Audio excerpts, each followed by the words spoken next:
Hello दोस्तों, तो कैसे हैं आप लोग। Welcome back to my YouTube channel Quick Pharma. तो आज हम यूनिट 3 चैप्टर 1 के पार्ट 2 में अपने दो टॉपिक्स को कवर करने वाले हैं। इन्हें बहुत ज़्यादा इंपॉर्टेंट होने वाले हैं। सबसे पहला रहेगा हमारा हीमोपोइसिस, दूसरा रहेगा हमारा फॉर्मेशन ऑफ हीमोग्लोबिन। तो मेनली इस वीडियो में हम ये पढ़ेंगे कि हमारा जो ब्लड है वो बनता कैसे, इसकी फॉर्मेशन कैसे होती है। तो ये टॉपिक्स यूनिट 3 चैप्टर 1 पार्ट 2 में हम लोग पढ़ने वाले हैं। जो यूनिट 3 चैप्टर 1 का जो पार्ट 1 है वो कंप्लीट हो चुका है। आप लोग को डिस्क्रिप्शन बॉक्स में लिंक मिल जाएगी, वहाँ से आप लोग देख सकते हैं। तो सबसे पहले चलिए हम लोग बात करते हैं हीमोपोइसिस के बारे में। तो जैसे कि अगर आप लोगों ने पार्ट 1 देखी होगी तो वहाँ पे हम लोगों ने ब्लड के बारे में डिस्कस किया था। मीन्स जो हमारा ब्लड होता है उसका मेन फंक्शन यही होता है, मेन रोल यही होता है कि वो क्या करता है, वो हमारी पूरी बॉडी में ऑक्सीजन को लंग से लेता है, हमारी पूरी बॉडी में एंड एक एक सेल में पहुंचाने का काम करता है। एंड जो हमारी कार्बन डाइऑक्साइड होती है हमारी पूरी बॉडी की, वो उसको क्या करता है, लंग्स में भेज देता है। एंड जो लंग्स होता है वो हमारी कार्बन डाइऑक्साइड को हमारी बॉडी से निकालने का काम करती है। तो यही हमारा कंप्लीट प्रोसेस था ब्लड का। तो अब हम यहाँ पे इस लेक्चर में हम जानेंगे कि जो हमारा ब्लड है वो एक्चुअल में उसकी फॉर्मेशन कैसे होती है, वो बनता कैसे है। एंड आप लोग प्लीज़ वीडियो को लेक्चर वाइज देखा करिए, जिससे कि आप लोगों को समझ में आएगा कि कौन सा पार्ट कौन सी वीडियो में है एंड मतलब किस बारे में बात हो रही है। तो अगर हम बात करते हैं हीमोपोइसिस की बारे में, तो इसको हम हीमेटोपोइसिस के नेम से भी जानते हैं। इसको हम हीमेटोपोइसिस भी कहते हैं। एंड हीमोपोइसिस हमारा दो वर्ड से बना हुआ होता है, एक होता है हीमो एंड दूसरा होता है पोइसिस। हीमो का मतलब होता है ब्लड सेल्स, पोइसिस का मतलब होता है फॉर्मेशन एंड डेवलपमेंट। तो जब इन दोनों वर्ड को हम जोड़ के अगर डिफाइन करते हैं तो एक ऐसी प्रोसेस होती है जिसमें हम ब्लड सेल्स के बारे में, blood formation of blood sales के बारे में स्टडी करते हैं। जैसे कि हमारा आरबीसी हो गया, डब्ल्यूबीसी हो गया एंड प्लेटलेट्स हो गया। तो ये सारी चीज़ें हमारी आ जाती हैं। तो जो हमारा ब्लड है वो हमारी बॉडी में जहाँ भी बनता है, जैसे कि जहाँ फॉर्मेशन होता है हमारे ब्लड का, उसको हम कहते हैं हिमेटोपोइटिक टिश्यू और ऑर्गन्स। मतलब एक ऐसी साइट होती है जहाँ पे हमारे ब्लड का फॉर्मेशन होता है, उसको हम हिमेटोपोइटिक टिश्यू या फिर ऑर्गन कहते हैं। मेनली अगर आप लोग को मालूम होगा तो जो हमारा ब्लड होता है वो हमारे बोन मैरो में बनता है। कहाँ बनता है? हमारे बोन मैरो में बनता है। जैसे कि जो हमारे स्केलेटल सिस्टम वाला पार्ट था उसमें मैंने पढ़ाया था कि जो रेड बोन मैरो के बारे में, येलो बोन मैरो के बारे में। तो बोन में मैंने ये बताया था कि जो ऊपर वाला पार्ट होता है वो रेड होता है एंड जो नीचे वाला पार्ट होता है वो येलो होता है। तो जो ऊपर वाला पार्ट होता है, रेड बोन मैरो होता है, उसी को हम क्या कहते हैं यहाँ पे, हीमोपोइटिक टिश्यू या फिर ऑर्गन कहते हैं। एंड कई बार लीवर एंड स्प्लीन में भी हमारा जो ब्लड होता है उसका फॉर्मेशन होता है। अब ये कैसे होता है ये आप लोग को आगे पता चलेगा। तो जैसे कि हमारा कोई एक हेल्दी पर्सन है तो उसमें approx 250 billion new RBC, 20 billion new WBC and 25 billion platelets daily की डेली बनती है, मतलब हर दिन। एंड जो पुरानी वाली जो आरबीसी वगैरह होती हैं, ये पुरानी सेल्स जो होती है वो 120 डेज में क्या होती हैं, ख़त्म हो जाती हैं। एंड जो न्यू न्यू जो होती हैं वो फॉर्म होती रहती हैं। आई होप आप लोग को हीमोपोइसिस के बारे में इतना समझ में आ गया होगा। तो अब हम बात करते हैं अपने मेन टॉपिक के बारे में। मेन टॉपिक से हम समझते हैं जो कि हमारा, तो अब हम मेन टॉपिक से समझते हैं कि यहाँ पर जो कि हमारा जो ब्लड सेल्स है उसका फॉर्मेशन कैसे होता है, means formation of blood sales. तभी हमें पता लगेगा कि हमारा जो ब्लड है वो एक्चुअल में बनता कैसे है। तो जो ब्लड है, जैसे कि जो हमारा ब्लड होता है वो ब्लड वेसल्स में फॉर्म नहीं होता है। जैसे कि आप लोग सोच रहे हो कि ब्लड हमारा फ्लो करता है ब्लड वेसल्स में, तो ब्लड वेसल्स के अंदर फॉर्म होता होगा, नहीं। ब्लड वेसल्स में सिर्फ हमारा ब्लड जो होता है वो फ्लो करता है। अब अगर आप लोगों ने कभी सोचा है कि जो हमारा ब्लड वेसल्स में जो हमारा ब्लड फ्लो करता है वो कैसे करता है, तो उसकी भी एक प्रोसेस होती है, उसको हम कहते हैं डाईपेडेसिस। जैसे कि ये क्या करता है, जैसे हमारे कुछ सेल्स हैं डब्ल्यूबीसी, आरबीसी एंड प्लेटलेट्स वगैरह, तो ये क्या होती है, हमारे ब्लड सेल्स के पास आ जाती है धीरे धीरे, उसकी मेम्ब्रेन के पास एकदम मतलब पहुंच जाते हैं। एंड उसके बाद ये क्या करती हैं, हमारी ब्लड वेसल्स के अंदर मतलब ब्लड में ट्रांसफ्यूज़ हो जाती हैं। एंड फिर उसी के अकॉर्डिंग हमारी जो होती हैं, ये हमारे ब्लड वेसल्स में हमारा जो ब्लड होता है वो फ्लो करता है। तो इसी प्रोसेस को हम क्या कहते हैं, डाईपेडेसिस कहते हैं। तो अब जो ब्लड है वो स्टार्टिंग से कैसे बनता है, तो इसको हम एक डायग्राम के थ्रू समझते हैं। तो अगर सिंपली हम लोग को पता है कि जो हमारा ब्लड है वो हमारे बोन मैरो में बनता है। बट जब हम लोग मतलब पैदा हुए थे या फिर जो बेबीज़ होते हैं 1 मंथ 2 मंथ के स्टमक में जब होते हैं, तो ऐसा नहीं होता है, बोन मैरो में ब्लड नहीं बनता है, उसका भी एक मतलब प्रोसेस होता है। अब यहाँ पे हम वही चीज़ समझेंगे कि हमारा जो ब्लड है वो लीवर और स्प्लीन में कैसे बनता है। तो जैसे कि यहाँ पे एम्ब्रियो वाली जो स्टेज के बारे में यहाँ पे हम लोग पढ़ेंगे। तो लाइक जब कोई लेडी प्रेग्नेंट होती है तो उसमें जो यॉर्क सैक होता है, तो स्टार्टिंग में तो मदर का ही ब्लड मतलब बेबी के अंदर जाता है। एंड स्टार्टिंग में जब बेबी का जो ब्रूट होता है वो डेवलप्ड होता है। एंड तो उस टाइम मिनिमम 4 वीक्स तक, मतलब 3 to 4 वीक्स तक, मीन्स 1 मंथ में ही कह सकते हैं। तो यहाँ पे जो यॉर्क सैक होता है इसके अंदर एक मीजोडर्म नेम का सेल होता है। ये क्या होता है, एक मीजोडर्म नेम का एक सेल पाया जाता है, उसी के अंदर हमारा मतलब जो बेबी का ब्लड होता है वो धीरे धीरे डेवलप होता रहता है।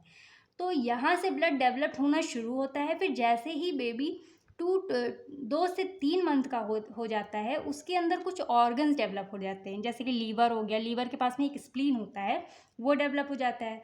तो उसी मतलब उसके बाद 2 to 3 मंथ्स में बेबी के लीवर एंड स्प्लीन में भी क्या होता है, ब्लड का बनना शुरू हो जाता है, ब्लड का फॉर्मेशन होना शुरू हो जाता है। तो इसीलिए इसी फंडे को हम क्या कहते हैं, लीवर एंड स्प्लीन में इसी फंडे से क्या होता है, ब्लड का फॉर्मेशन होता है। तो उसके बाद 3 to 4 मंथ के बाद जो ब्लड की मतलब बनने की जो प्रोसेस वो शुरू हो जाती है बेबी की बोन मैरो में। जो मतलब ब्लड की 2 to 3 मंथ में लीवर एंड स्प्लीन में बनना शुरू होता है, फिर 3 to 4 मंथ में बेबी में क्या होते हैं, बोन्स आ जाते हैं। तो जब बोन्स आ जाते हैं बेबीज़ की, तो उसमें क्या होता है, बोन में ब्लड बनना शुरू हो जाता है। इतने मंथ्स में बेबी की बोन आ जाती हैं, जिसकी वजह से उसमें ब्लड बनना स्टार्ट हो जाता है। अब अगर आप लोगों को ध्यान होगा तो जो बोन है उसमें ऊपर होती है एक रेड बोन मैरो और नीचे होती है येलो बोन मैरो। तो एंड एक बात और जान लीजिए कि जो बच्चों में जो ब्लड बहुत ही ज़्यादा अमाउंट में होता है एक वेट के हिसाब से, क्योंकि उनमें येलो बोन मैरो नहीं पाई जाती, सिर्फ रेड बोन मैरो पाई जाती है। इसीलिए रेड बोन मैरो की वजह से क्या होता है, ब्लड फॉर्मेशन ज़्यादा होता है बेबीज़ में। लाइक डायग्राम में आप लोग देख सकते हैं। फिर अगली स्टेज जब बच्चे बड़े होने लगते हैं तो उनमें क्या होती है, रेड येलो बोन मैरो का डेवलपमेंट होने लगता है। जैसे जब बच्चा 1 से 10 साल का हो जाता है तो उसमें क्या होते हैं, येलो बोन मैरो का फॉर्मेशन हो जाता है। तो उसके बाद धीरे धीरे जब वो एडोलसेंस की एज में आते हैं, 10 से 20 ईयर में आते हैं, तो क्या होता है, उनमें एकदम कम्प्लीटली जो येलो बोन मैरो होती है वो बन जाती है, उनका फॉर्मेशन हो जाता है। तो येलो बोन मैरो जो होती है वो डेवलप हो जाती है। फिर जब बड़े हो जाते हैं, तो जब बेबीज़ बड़े हो जाते हैं तो ब्लड हमारा सिर्फ रेड बोन मैरो में बनता है। किसमें, सिर्फ रेड बोन मैरो में बनता है। बाकी ना हमारे लीवर में बनता है ना हमारी स्प्लीन में बनता है, बस रेड बोन मैरो में ही बनता है। तो जो हमारी बोन मैरो है वो लॉन्ग बोन में प्रेजेंट होती है, जैसे कि हमारी फीमर हो गई, हमारी जो थाइस की बोन होती है एंड फ्लैट बोन्स में भी प्रेजेंट होती है। इनके अंदर फॉर्मेशन क्या होता है, होना शुरू हो जाता है हमारे ब्लड। तो ओवरऑल यही है कि जो हमारे ब्लड सेल्स होते हैं वो एक्चुअल में हमारे बोन मैरो में बनता है। बोन मैरो मतलब हीमोपोइटिक स्टेम सेल में, इन हीमोपोइटिक स्टेम सेल से ही डेवलप होता है। तो अब हम थोड़ा सा जान लेते हैं कि हमारा हीमोपोइटिक स्टेम सेल एक्चुअल में होता क्या है। तो जैसे कि यहाँ हमने डायग्राम की बात की थी, यहाँ पे आप लोगों ने जब यॉर्कशायर के डायग्राम से हम लोगों ने बात की थी, तो ये जो हमारा जो ब्लड होता है वो यॉर्क सैक में ही बनना शुरू होता है सबसे पहले। मतलब इनिशियल लेवल पे जो ब्लड बनना शुरू हुआ है वो यॉर्क सैक से होता है, मतलब कि एम्ब्रियो। तो इसी को हम क्या कहते हैं, हीमोपोइटिक स्टेम सेल बोल सकते हैं। मींस जहाँ ब्लड बनना शुरू होता है वही हमारी हीमोपोइटिक स्टेम सेल कहलाती है। एंड बस आपको यही थोड़ा थोड़ा सा लिखना है, ज़्यादा डिटेल्स में नहीं जाना है, ऊपर ऊपर का जो भी है वही सब समझना है। तो आई होप आप लोग को इतना समझ में आ गया होगा। तो अब हम लोग बात करेंगे मतलब इसके 3 टाइप्स के बारे में। तो इसके मेनली 3 टाइप्स होते हैं। एक होता है एरिथ्रोपोइसिस, फिर होता है ल्यूकोपोइसिस, फिर होता है थ्रोम्बोपोइसिस। तो एरिथ्रोपोइसिस जो होता है मतलब एरिथ्रोसाइट्स का इसमें फॉर्मेशन होता है, मींस रेड ब्लड सेल्स का फॉर्मेशन होता है। ल्यूकोपोइसिस में हमारे WBC वाइट ब्लड सेल्स का फॉर्मेशन होता है, जिसको हम ल्यूकोसाइट्स भी कहते हैं। थ्रोम्बोपोइसिस में हमारे थ्रोम्बोसाइट्स का फॉर्मेशन होता है, जिसको हम प्लेटलेट्स कहते हैं। यही तीनों हमारी मेन सेल्स होती हैं जो कि हमारे ब्लड में पाई जाती हैं। तो अब हम आपको एकदम शॉर्ट में एंड इजी वे में कंप्लीट प्रोसेस बताएंगे चार्ट के थ्रू। तो हम यहाँ पे एकदम शॉर्ट एंड इजी वे में कंप्लीट प्रोसेस बताएंगे इस चार्ट के थ्रू। अब अगर लॉन्ग में आता है तो ये सब आप लोग बना के आना है, तो चार्ट वगैरह थोड़ा सा डिफाइन करना है। मतलब अगर शॉर्ट में आता है तो फिर आप लोग को हीमोपोइसिस वगैरह and blood formation of blood cells इन सब के बारे में थोड़ा थोड़ा सा लिख के आना है। तो चलिए अब हम इसकी बात कर लेते हैं, इस चार्ट के थ्रू समझेंगे। अब जो हमारा हीमोपोइटिक स्टेम सेल होता है ये 2 प्रिकर्सर्स को बनाता है, मींस प्रोजेनरेटर को। फिर इसी के आगे से हमारा जो ब्लड की फॉर्मेशन होती है वो होना शुरू होती है। तो जो हीमोपोइटिक स्टेम सेल है ये एक माइलॉइड प्रोजेनरेटर को फॉर्म करता है, एक लिम्फॉइड प्रोजेनरेटर को फॉर्म करता है। किसमें, हमारे बोन मैरो में फॉर्म होते हैं। एंड इसी के बाद जो हमारी प्रोसेस शुरू होती है तो पहला हमारा जो है हमारा पहला है माइलॉइड। तो जो माइलॉइड है ये 3 चीज़ें फॉर्म करेगा। एक है एरिथ्रोपोइसिस मींस आरबीसी, जिसमें हमारे एरिथ्रोसाइट्स बनेंगे। क्या बनेंगे? एरिथ्रोसाइट्स बनेंगे। फिर दूसरा है थ्रोम्बोपोइसिस, जिसमें हमारे प्लेटलेट्स बनेंगे। जो प्लेटलेट सेल होते हैं हमारे ब्लड में वो उनका फॉर्मेशन होता है। तो इसके बीच में जो स्टेप्स होते हैं वो सब हम आप लोगों को समझा देंगे। फिर थर्ड है हमारा माइलोब्लास्ट। तो इसमें जो है माइलोब्लास्ट में हमारा अगर ये सभी सेल्स को आपको याद होंगे तो आपको याद आ जाएगा कि ये सभी सेल्स हमारे किसमें WBC के हैं। एंड जो माइलॉइड है, जो हमारा माइलॉइड है, ये कुछ सेल्स WBC के भी फॉर्म करता है। मीन्स जो माइलॉइड ये कुछ सेल्स, मतलब सारे नहीं, कुछ सेल्स हमारे WBC का फॉर्म करता है। और जो बचे हुए होते हैं वो हमारे फॉर्म होते हैं लिम्फोइड प्रोजेनरेटर में। किसके? WBC के कुछ बचे हुए सेल्स लिम्फोइड प्रोजेनरेटर में फॉर्म होते हैं। तो चलिए अब इसको हम थोड़ा थोड़ा सा समझ लेते हैं। तो जब पहली स्टेज के बारे में बात करते हैं तो ये हमारी होती है एरिथ्रोपोइसिस। तो जिसमें हमारे आरबीसी सेल्स बनते हैं। एंड आरबीसी बनने के पहले कुछ स्टेप्स इन्वॉल्व होते हैं। तो चलिए उन्हीं के बारे में थोड़ा थोड़ा से जान लेते हैं कि एक्चुअल में हमारा जो आरबीसी रेड ब्लड सेल्स है वो उनका फॉर्मेशन कैसे होता है। तो जो एरिथ्रोपोइसिस है, जिसमें हमारे फर्स्ट स्टेप होता है वो होता है प्रो एरिथ्रोब्लास्ट। अब प्रो एरिथ्रोब्लास्ट मीन्स यहाँ पे कुछ हमारे ग्रोथ फैक्टर्स होते हैं जिसको हम एरिथ्रोपोइटिन कहते हैं, EPO बोलते हैं। जैसे कि यहाँ पे लिखा हुआ है, यहाँ पे हमारे क्या होते हैं, कुछ ग्रोथ फैक्टर्स होते हैं जिसको हम EPO एरिथ्रोपोइटिन कहते हैं। इन्हीं के प्रेजेंस में क्या होता है, ये क्या प्रोड्यूस करते हैं, प्रो एरिथ्रोब्लास्ट को प्रोड्यूस करते हैं।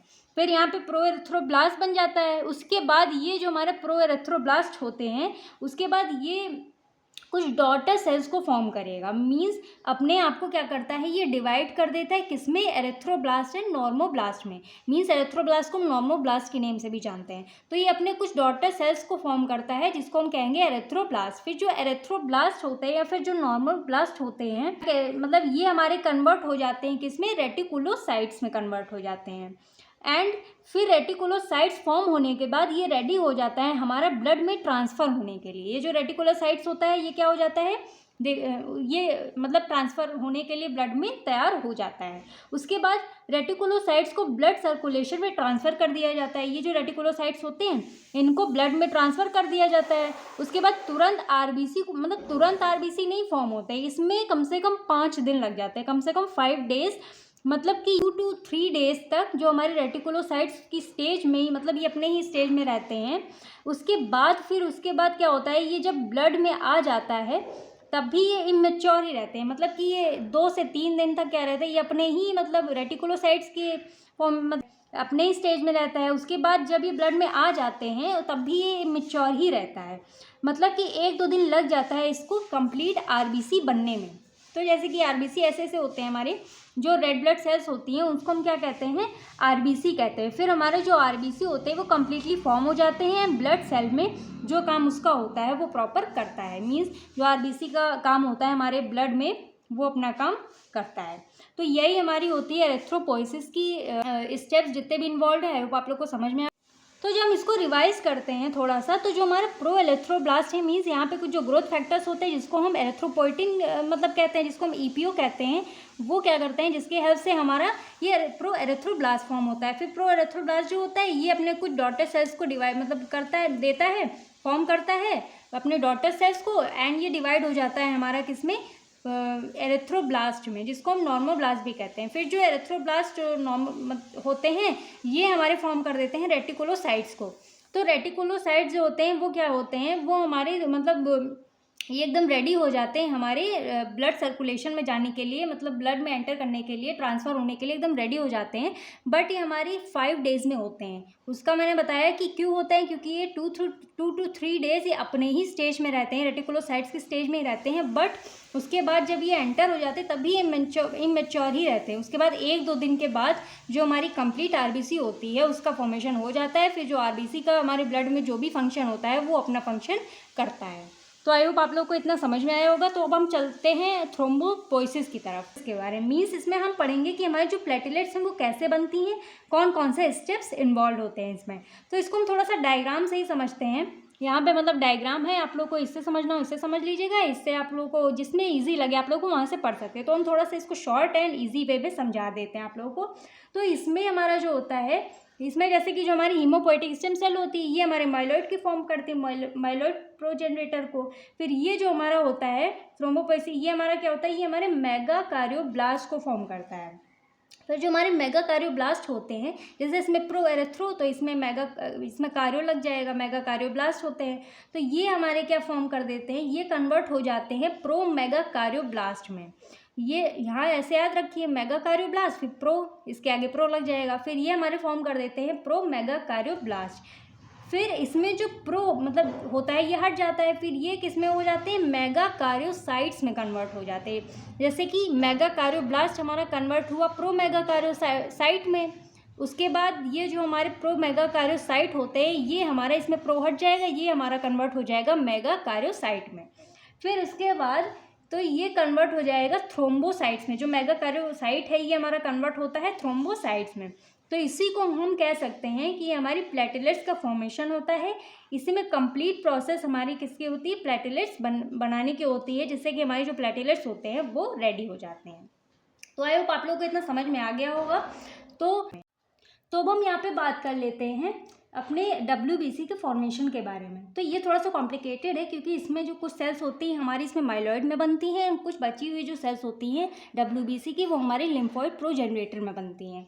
तो इसमें जो हमारा माइलॉइड प्रोजेनरेटर होता है, इसको भी हम शॉर्ट में समझते हैं थोड़ा सा, वैसे इसमें ज़्यादा डिटेल्स में ज़रूरत नहीं है।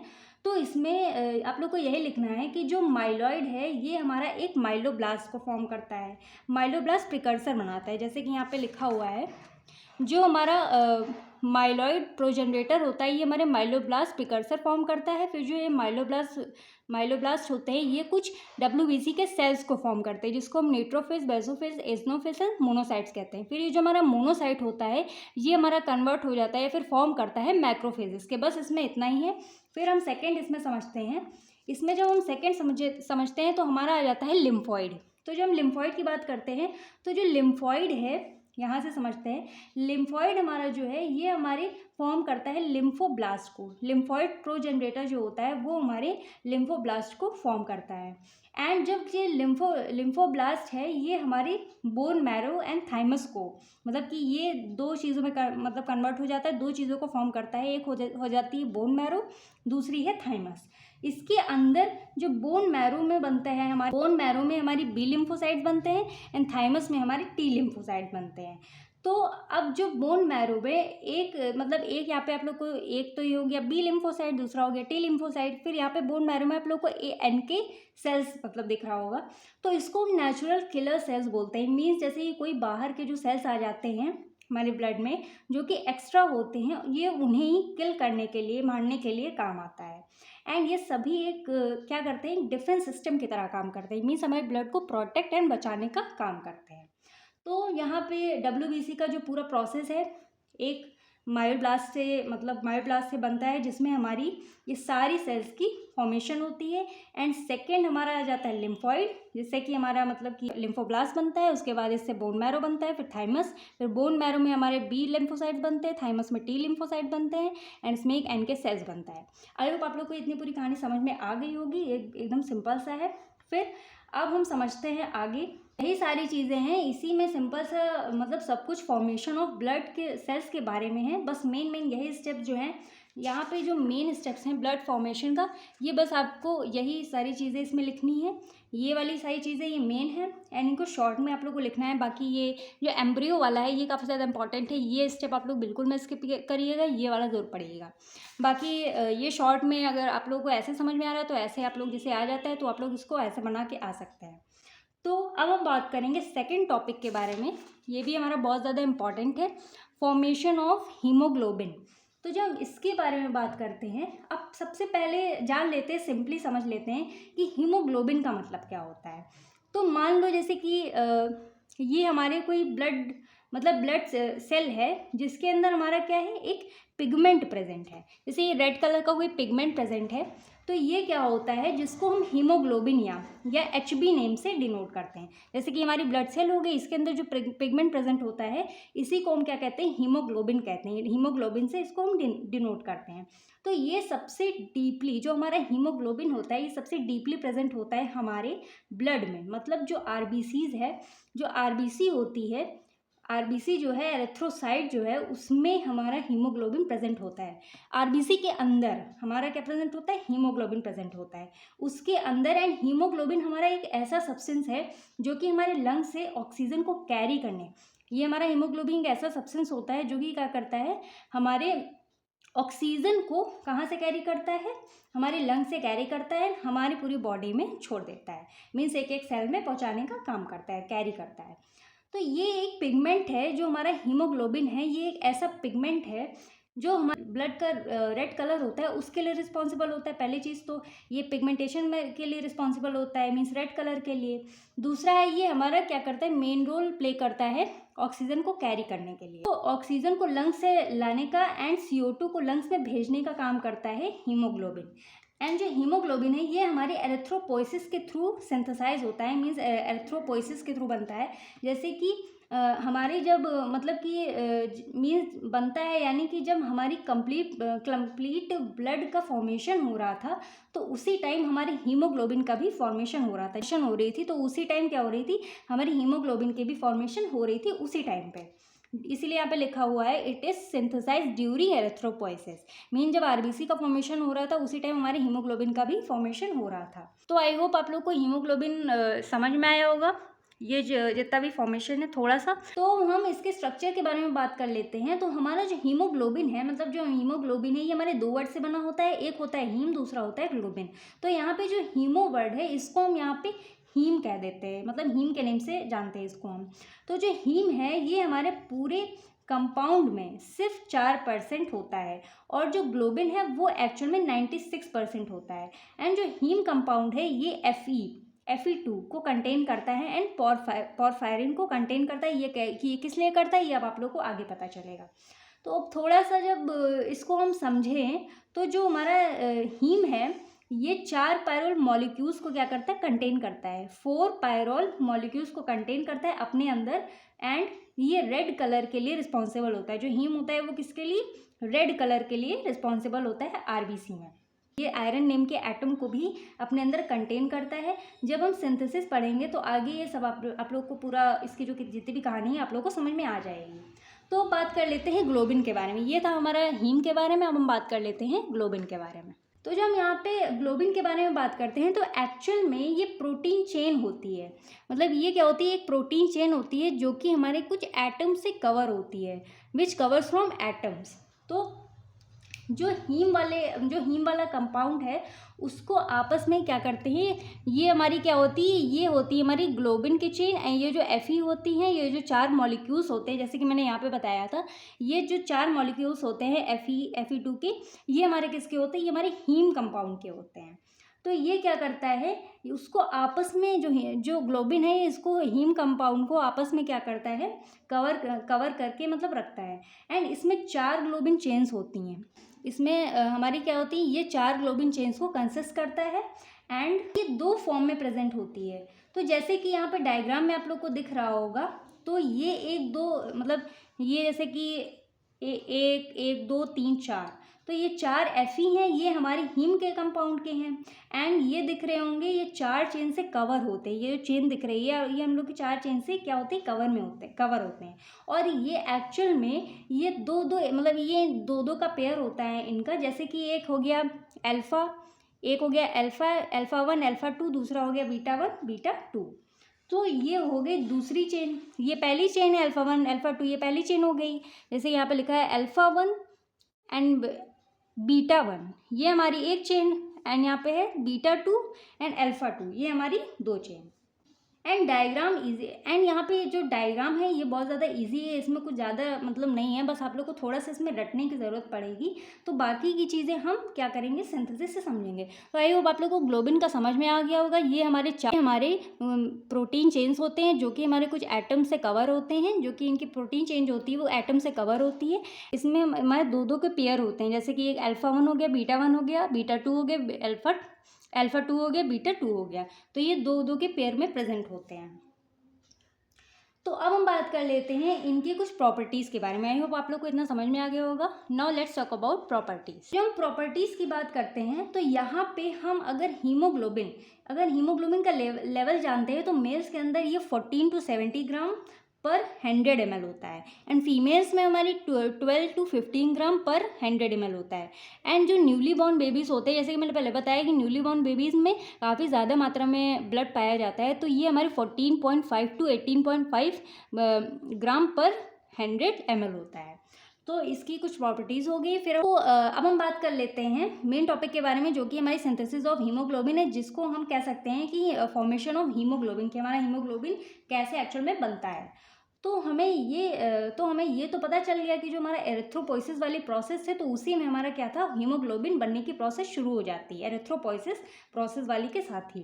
तो अब इसमें हम कुछ स्टेप्स होते हैं उससे समझते हैं। तो अब इसमें जो माइटोकॉन्ड्रिया होता है, इसमें जो क्या होता है, जो यहाँ पे दिख रहा होगा, इसमें जो माइटोकॉन्ड्रिया होता है, ये हमारा जो माइटोकॉन्ड्रिया होता है, उसमें एक्चुअल में हमारा सक्सिनाइल कोएंजाइम प्रेजेंट होता है। क्या होता है, एक सक्सिनाइल कोएंजाइम होता है जो कि कंडेंस हो जाता है या फिर रिएक्ट करता है किसके साथ, ग्लाइसिन के साथ।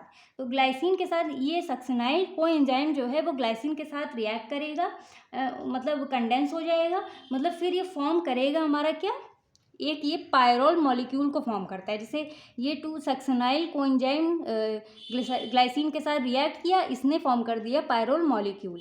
ये इसका मतलब पायरोल मॉलिक्यूल हमने इसीलिए लिखा है क्योंकि इसे थोड़ा सा आप लोग के लिए डिफिकल्ट हो सकता है नाम। तो नेम एक्चुअल में ये है कि पायरोल मॉलिक्यूल को हम 5 एमिनो लेवुलिनिक एसिड भी कहते हैं। ठीक है, तो ये थोड़ा सा डिफिकल्ट है, तो ये आप लोग याद कर लीजिएगा। पायरोल मॉलिक्यूल्स को ये क्या करता है, फॉर्म करता है। तो फिर उसके बाद जो पायरोल मॉलिक्यूल है, इसके जो चार मॉलिक्यूल्स को जब कंबाइन कर देते हैं एक साथ, मतलब इसके जो 4 मॉलिक्यूल्स होते हैं पायरोल मॉलिक्यूल के, जब इसको हम आपस में कंबाइन कर देते हैं तो ये फॉर्म करता है हमारा प्रोटोपोरफाइन 9। तो प्रोटोपोरफाइन 9 को ये कंबाइन करते हैं, मतलब कि जब लिखा हुआ है 4 पायरोल मॉलिक्यूल्स फॉर्म प्रोटोपोरफाइन 9, तो ये जब आपस में 4 मॉलिक्यूल्स जुड़ते हैं तो ये प्रोटोपोरफाइन 9 को बना देता है। जैसे कि हमने यहाँ पे पढ़ा था हीम में, जैसे कि हमने पढ़ा था, ये Fe एंड पोरफाइन को क्या करता है, कंसिस्ट करता है। तो वही चीज़ें यहाँ पे मतलब ऐसे ही रिपीटेडली यहीं पे लिखी हुई हैं, कोई ज़्यादा इसमें डिफिकल्टी नहीं है। तो फिर आगे हम पढ़ते हैं यहाँ पे। फिर उसके बाद प्रोटोपोरफाइन 9 बनने के बाद तो जो हमारा प्रोटोपोरफाइन 9 बन जाएगा तो ये फॉर्म करेगा हमारा एक हीम मॉलिक्यूल। मतलब ये हमारा प्रोटोपोरफाइन 9 जो है ये हमारा क्या फॉर्म करेगा, एक हीम मॉलिक्यूल फॉर्म करता है। जैसे कि ये जो हमारा प्रोटोपोरफाइन है ये हमारा आयरन के साथ क्या करता है, रिएक्ट करता है। उसके बाद ये मतलब आयरन के साथ कंबाइन होता है, उसके बाद ये हमारा फॉर्म करता है एक हीम मॉलिक्यूल को फॉर्म करता है। उसके बाद जो हीम मॉलिक्यूल है ये हमारे एक लॉन्ग मतलब ग्लोबिन जो है ये इसको हम लॉन्ग पेप्टाइड चेन भी कहते हैं। तो ये लॉन्ग पेप्टाइड चेन जो कि हमारी किससे सिंथेसाइज होती है, राइबोसोम से सिंथेसाइज होती है। तो ये हीम मॉलिक्यूल हमारे ग्लोबिन के लॉन्ग पेप्टाइड पॉलीपेप्टाइड चेन से क्या करते हैं, कंबाइन करते हैं। ये हीम जो है पॉलीपेप्टाइड ग्लोबिन से क्या करती है, कंबाइन करती है। उसके बाद हमारे क्या फॉर्म करती है, हीमोग्लोबिन चेन। अब यहाँ पे हीमोग्लोबिन बना नहीं हुआ है, उसकी एक स्टेप और है, यहाँ पे सिर्फ हीमोग्लोबिन चेन बनी हुई है। फिर जो ये हमारी हीमोग्लोबिन के जो 4 चेन जैसे मैंने पहले बताया था, तो ये आपस में जब लूजली कंबाइन करती हैं, मतलब कि जैसे कि 2 अल्फ़ा चेन और 2 बीटा चेन, जैसे कि यहाँ पे डायग्राम में हमने बताया था, ये जो 2 अल्फ़ा मतलब ये एक अल्फ़ा, ये एक अल्फ़ा 2 अल्फ़ा, तो इन दोनों को जोड़ा तो 2 अल्फ़ा हो गया, इन दोनों बीटा को जोड़ा तो 2 बीटा हो गया। जब ये 4 चेनों को जब हम लोग आपस में जोड़ देते हैं, लूजली कंबाइन कर देंगे, तो ये हमारा क्या फॉर्म करता है, फाइनली हमारा हीमोग्लोबिन मॉलिक्यूल को मतलब फॉर्म कर देता है। तो ये कंप्लीट प्रोसेस होती है हीमोग्लोबिन फॉर्मेशन की। आई होप आप लोग को इतना समझ में आ गया होगा, कोई डिफिकल्टी नहीं है, बस स्टेप वाइज आप लोग को लिखना है। इसमें 5 स्टेप्स हैं, बस इतना याद रखिएगा। एंड ये सारी चीज़ें लिखी हुई हैं, कोई डिफिकल्टी नहीं है, बस थोड़ा सा नाम है प्रोटोपोरफाइन है जैसे ये, तो ये थोड़ा सा डिफिकल्ट है, बाकी आप लोग के लिए ये बिल्कुल भी ईजी है। फिर लास्ट हमारा रहता है फंक्शन है इंपॉर्टेंस। तो हीमोग्लोबिन का मेन फंक्शन ये होता है कि ऑक्सीजन को कैरी करता है, कहाँ से, लंग से कैरी करता है, फिर हमारी पूरी बॉडी में पहुंचाने का काम करता है, ट्रांसपोर्ट करता है। जो हमारी पूरी कंप्लीट बॉडी की जो कार्बन डाइऑक्साइड होती है उसको वापस लंग्स में भेज देता है। एंड फिर जो लंग्स होती है, ये जो लंग्स है ये हमारी कार्बन डाइऑक्साइड के एक्सेल कर देती है, कहाँ से, हमारी बॉडी से कम्प्लीटली एक्सेल कर देती है। तो यही पूरा प्रोसेस होता है हमारा सिंथेसिस ऑफ हीमोग्लोबिन का, एंड यही कंप्लीट होता है हमारा पूरा formation of haemoglobin and haemopoiesis. तो आई होप आप लोगों को ये हमारा पार्ट 2 है, तो आई होप आप लोगों को पूरा कंप्लीट समझ में आ गया होगा। तो अब हम मिलते हैं नेक्स्ट वीडियो में, जिसमें हम पार्ट 3 के बारे में बात करेंगे, यूनिट थर्ड चैप्टर 1 पार्ट 3 के बारे में। तो ये हमारा पार्ट 2 था। पार्ट 1 की वीडियो अगर आप लोगों ने नहीं देखी है तो वो आप लोग को लिंक डिस्क्रिप्शन बॉक्स में मिल जाएगी।